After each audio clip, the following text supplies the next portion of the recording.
2 పిల్లలు ఉన్నారు. ఆ టెన్షన్ కి తట్టుకోలేక నా భర్తకి షుగర్ ఎక్కువయ్యి కాళ్ళకి పొండ్లు వస్తున్నాయండి. రేపు పొద్దున్న నా పరిస్థితి ఏంటి చెప్పండి, నా పిల్లల పరిస్థితి ఏంటి? డబ్బులు ఇస్తాను తీసుకోను అని చెప్పేసి అని అంటుంటే ఇది ఎక్కడ న్యాయం అండి చెప్పండి? సెటిల్మెంట్ అయ్యి కూడా 4-5 సంవత్సరాల నుంచి తిరుగుతుంటే మాకు ఎలా ఉంటుంది? సెటిల్మెంట్ కూడా ఎవరు చేశారండి? తోకచచ్చు ఆంజనేయ రాజు కల్లా నుంచి పెద్ద మనుషుల్ని 5,000 తెప్పించుకోండు. ఆయన తెచ్చుకోండు, నేను తీసుకెళ్ళదండి. పెద్ద మనుషుల్ని ఆయనే తీసుకొచ్చాడు. ఆయన వాళ్ళు సెటిల్మెంట్ చేసిన అమౌంట్ ఇప్పటికీ నేను వాళ్ళ మాటకి కట్టుబడి ఉంటున్నా.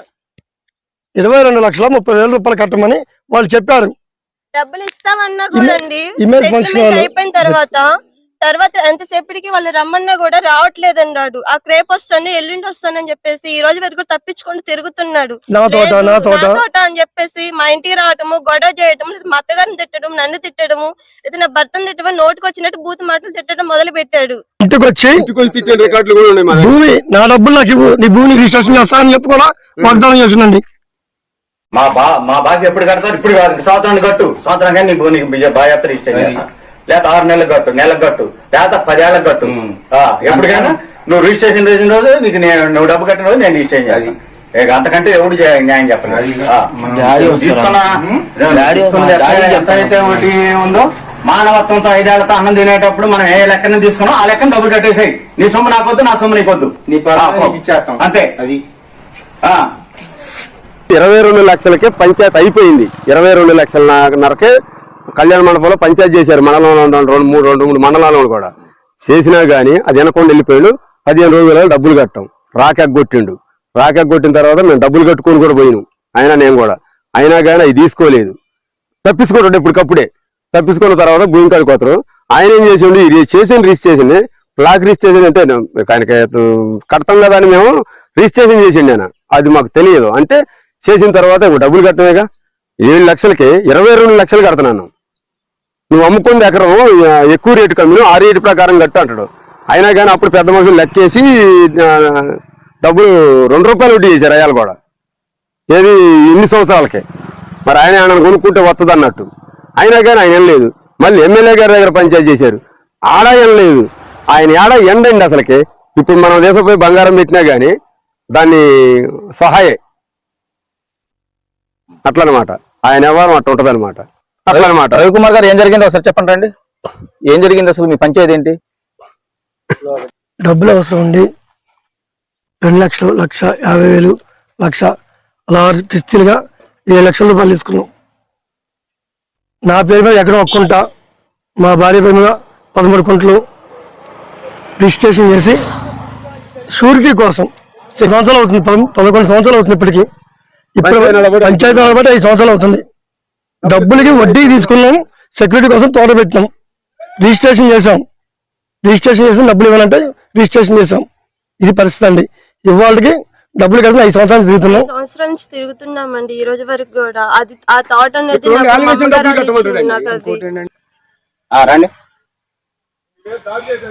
రాజుగారు అసలు ఏం జరిగింది? మీ ఇద్దరి మధ్య ఏం జరిగింది? గొడవ ఏంటి అసలు? ఇది అసలు దీని మీద మీరు వివరణ ఇస్తున్నారా? మేము ఇస్తున్నాం. మేము ఆల్రెడీ కొనుక్కున్నామండి, దీన్ని రిజిస్ట్రేషన్ చేసి కొనుక్కున్నాం. చంద్రుపట్ల, కల్లూరు మండలం చంద్రుపట్ల గ్రామం మానవ రవికుమార్ గారు రాజుగారి దగ్గర 7 లక్షల రూపాయలు డబ్బులు తీసుకొని నేను తోటని రిజిస్ట్రేషన్ చేశామంటున్నారు. ఆ విషయంలో వారు చెప్పేది ఏంటంటే మేము 22 లక్షల రూపాయలు డబ్బులు కడతామని తిరిగినా కూడా తప్పించుకొని తిరుగుతున్నారని చెప్పేసి రవికుమార్ ఫ్యామిలీ యొక్క వాదన వినిపిస్తున్నారు. అదే విషయంలో మేము రాజు గారి దగ్గర వారి షాప్ దగ్గర వెళ్లే క్రమంలో ఏంటంటే వారే ఈ తోట దగ్గర రావడం జరిగింది. ఈ విషయం మీద వారితో వివరణ తీసుకోవడానికి మేము వారి దగ్గర ఉన్నాము. నా పేరు ఆంజనేయ రాజు. 2014లో నేను భూమి అమ్ముతానని మానాల రవి చంద్రపట్ల అతను నా దగ్గరకు వచ్చాడు. చూసాము, భూమి చూసి సరే ఓకే రేటు చెప్పి అన్నాక రేటు ఫైనల్ చేసుకొని ఆ రోజు సర్వే చేయించి కొనుగోలు డబ్బు కట్టి రిజిస్టర్ ఆఫీస్ లో అతని భార్య ఇద్దరు వచ్చి రిజిస్ట్రేషన్ చేసి మాకు భూమి హ్యాండ్ ఓవర్ చేశారు. డబ్బులు ఆయనకి పూర్తిగా చెల్లించేశాం. అయితే ఆ తర్వాత క్రమంలో ఈ భూములు రేట్లు పెరిగిన మీదట రేట్లు పెరిగినాయి. మా పక్కనే అతని సొంత భూమి 90 లక్షలకు అమ్ముకోవడం జరిగింది. ఆ రోజు నుంచి అంటే రవికుమార్ చెప్పేది ఏంటంటే నా తోట కాబట్టి మా తోటలో వస్తే అతని మీద కంప్లైంట్ చేశాము, ఎఫ్ఐఆర్ కూడా అయింది, రాజుగారు జైలు కూడా వెళ్ళారనేది ఆయన వాదన. రాజుగారు జైలుకి వెళ్ళింది అది వేరే అంశం మీద మాది మనీ లాండరింగ్ యాక్ట్ అని, ఆ మనీ లాండరింగ్ యాక్ట్ కింద నేను వడ్డీ వ్యాపారం చేస్తున్నానంట, నేను లైసెన్స్ లేకుండా వడ్డీ వ్యాపారం చేస్తున్నానంట. దానికి పోలీసు వారు నా మీద ఎఫ్ఐఆర్ చేయడం జరిగింది. అయితే దానికి ఏ విధమైన పేపర్ ఎవిడెన్స్ లేకపోవటం, దానికి ఏదైనా ప్రూఫ్ రికార్డెడ్ ప్రూఫ్ లేవటం వల్ల అది హైకోర్టులో దాన్ని స్టే ఇచ్చేసి నిలుపుదల చేశారు. మాకు మా సాగుకు అడ్డు వస్తుండని మానాల రవి మీద మేము సత్తుపల్లి కోర్టులో కేసు వేసాం. కేసు వేస్తే మాకు ఇంజక్షన్ ఆర్డర్ వచ్చింది. ఆ గవర్నమెంట్ ఉత్తర్వు ప్రకారం, కోర్టు ఆర్డర్ ప్రకారం ఈ ఇంజక్షన్ ఆర్డర్ పొంది ఉన్నాము. ఆ ఇంజక్షన్ ఆర్డర్ ప్రకారం మేము భూమి సాగు చేసుకుంటున్నాం. మాకు ఏ విధమైన అడ్డంకులు లేవు. మేము వ్యాపారం చేసినందుకు కానీ అప్పిచ్చామని ఆయన కల్పించి చెప్పే మాటలకు ఏ విధమైన ఆధారాలు లేకుండా తనకి అనుకూలమైన అనుచరులని సాక్షులుగా పెట్టి అనుచరులని వాళ్ళ వైపు తిప్పుకొని సాక్ష్యాలు పెట్టించి మరి తప్పుడు సమాచారంతో తప్పుడు కేసులు పెట్టాడు. ఇప్పుడు మాకు అందిన సమాచారం ఏంటంటే, ఇక్కడ స్థానికులు చెప్పేది ఏంటంటే 4 సంవత్సరాల నుంచి మేము డబ్బులు తీసుకొని మేము రాజుగారి చుట్టూ తిరుగుతున్నాం, ఏమాత్రం దగ్గర రానిట్లేదు. తర్వాత వచ్చేసి మేము రిటర్న్ గా మళ్ళీ మేము దీనికి తనఖా పెడుతున్నాం అని చెప్పేసి పేపర్ రాయించుకున్న తర్వాత మాకు డబ్బులు ఇచ్చిన తర్వాత కూడా మళ్ళీ సంతకం పెడతామని చెప్పేసి ఇదిగొద్దని చెప్పేసి కాలయాపన చేస్తున్నారని చెప్పేసి వాదన ఆరోపణలు ఉన్నాయి. ఇదిగో అదిగో అనేది జరపటం కానీ నేను కాగితం రాసియటం గాని జరగలేదు. అది వాళ్ళు కావాలని కాగితాన్ని సృష్టించుకున్నారు.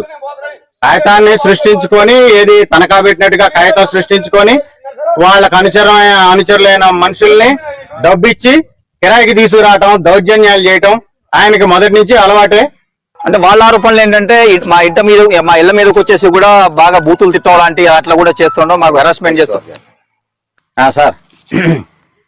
ఇప్పుడు లైవ్ జరిగే నిన్న మొన్న మేము ఇదే తోటని మందు కొట్టడం జరిగింది, దున్నియటం జరిగింది, మళ్ళీ నీళ్లు పెట్టుకోవడం కూడా జరిగింది. ఏటా జరిగిన క్రమంలోనే ఈ సంవత్సరం కూడా చేసుకుంటున్నాం.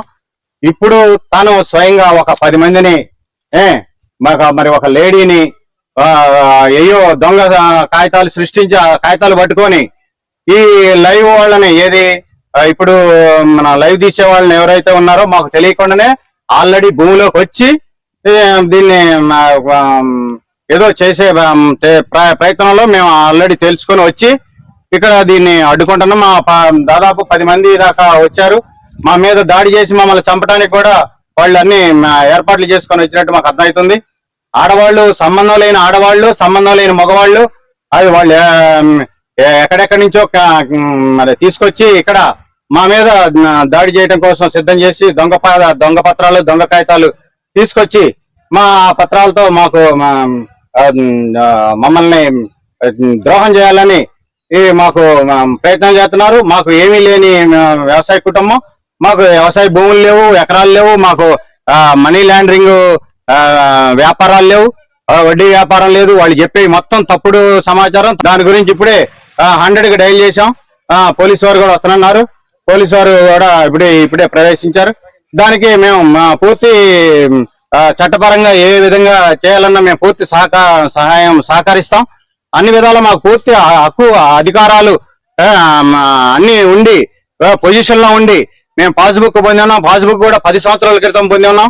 10 సంవత్సరాల నుంచి ఈ రైతు బంధు అయితే ఏనాడు మొదలైందో ఆనాటి నుంచి ఈనాడు వరకు రైతు బంధు ప్రతి సంవత్సరం మేము పొందుతున్నాం. దీని మీద సాగు ఫలసాయాన్ని మేము పొందుతున్నాం. 10 సంవత్సరాల నుంచి అభ్యంతరం లేని పాస్బుక్ ఈ రోజు అభ్యంతరం పెట్టి వాళ్ళు మా మీద దాడి చేసి మమ్మల్ని చంపే ప్రయత్నానికి వాళ్ళు చేస్తున్నారు. మేము స్థానికేతరులు అనే ఉద్దేశంతో మేము చండుపట్ల రోడ్లో కొన్నామని వాళ్ళు లేడీస్ ని, మగవాళ్ళని మొత్తాన్ని తీసుకొచ్చి మా మీద తప్పుడు కేసులు పెట్టడానికి రెడీ అయ్యారు. మాకు అన్ని విధాలా మాకు హక్కు ఉంది. అన్ని విధాలా మాకు లీగల్ డాక్యుమెంట్స్ లీగల్ గా అన్ని ఉన్నాయి. ఏ లీగల్ లేకుండా, ఏమి లేకుండా దొంగ పత్రాలతోనే మా మీద దాడి చేయడానికి వచ్చారు. 10 సంవత్సరాల నాడే మేము 8 సంవత్సరాల నాడే మాకు రిజిస్ట్రేషన్ డాక్యుమెంట్లు, పాస్బుక్ ద్వారా రెవెన్యూ రికార్డు, ఆ రోజు నుంచి ఈ రోజు వరకు రెవెన్యూ రికార్డు నడుస్తుంటే అప్పటి నుంచి అభ్యంతరం లేని అభ్యంతరాలు వాళ్ళది నాది కానప్పుడు నేను వాళ్ళు చెప్పే మాటలే కనుక అయి ఉంటే రెవెన్యూ రికార్డులు 8 సంవత్సరాల నుంచి నడవు కదా. 8 సంవత్సరాల నుంచి పాస్బుక్ నడవదు కదా. 8 సంవత్సరాల నుంచి ఈ రైతు బంధు డబ్బులు నడవవు కదా. ఇవన్నీ నేను పక్కా హక్కులతో పక్కా అధికారాలతో నేను పొజిషన్ లో ఉన్నాను. ఈ రోజు పొజిషన్ లో ఉన్న క్రమంలోనే నేను తోటలోకి వచ్చాను. వీళ్ళు నన్ను ఎదుర్కొని ఈ మానవ హక్కుల వాళ్ళని తీసుకొచ్చిన దొంగ వీడియోలు దొంగ కాగితాలు సృష్టించి వాళ్ళకి వీడియో ఇచ్చి మళ్ళీ ఈ రోజు నన్ను అడిగి ఇవన్నీ చేస్తున్నారు. దయచేసి నాకే భూమి లేదు. ఈ భూమి చండుపట్ల భూమి ఎకరం 1 కుంట అక్కడ, ఈ 13 కుంటలు ఇక్కడ నేను రిజిస్ట్రేషన్ ద్వారా కొన్న భూమి మాత్రమే నేను వ్యవసాయం చేసుకుంటున్నాను. వీటితో నేను జీవనం సాగిస్తాను.